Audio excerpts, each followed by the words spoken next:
So here I can start off with down the middle, and then from here I can show the anatomy as it was at the time of death. So everything is accurate, there's no rendering done. Since the cadaver was flash frozen, there were scans that were taken of the cadaver itself, and then from there you can see the anatomy as it was at the time of death. You can also isolate or annotate different parts of the system. So in this case, I can start by removing the skin, removing the skeletal system, and other structures until I'm left with the gastrointestinal system. From here, I can get a better view by just zooming in, and I can also get a posterior view by just giving it a little spin. And in this case, I can start removing different structures and getting the annotation of any structure I remove. And I have this undo button where I can bring everything back up. This is amazing. And in this case, you can also have concurrent views of, let's say, the muscular system and the skeletal system, and also start removing different areas to see regional anatomy and other types of anatomy as well at the same time. If you don't want to look at the anatomy as a whole, you can also see regional anatomy. So in this case, I have the female head and neck. To mimic something that you find in surgery, you can also do natural cuts. So in this case, I have an incision made, and you can also see the relationship between the skin, the fat, and other structures.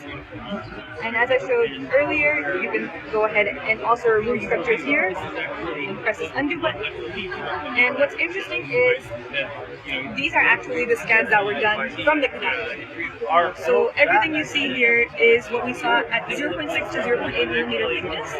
And so each time I turn around, slide through these sections, I can see where you guys and you're not just limited to the head and neck, you also have areas like the brain, large areas like the thorax and the abdomen, all the way down to the leg and foot. And what's most interesting to me is you can load in your own patient CT or MRI scans, and from there you can get a 3D model of what you're seeing. So here we have a post-operative scan of a patient with a brain aneurysm, and this is the actual CT that was provided.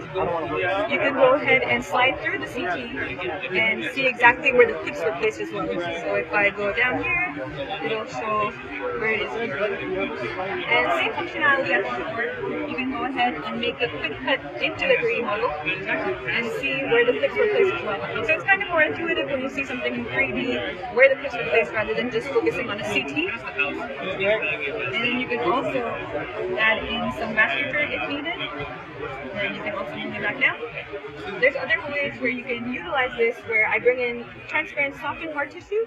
And so in this case, you still see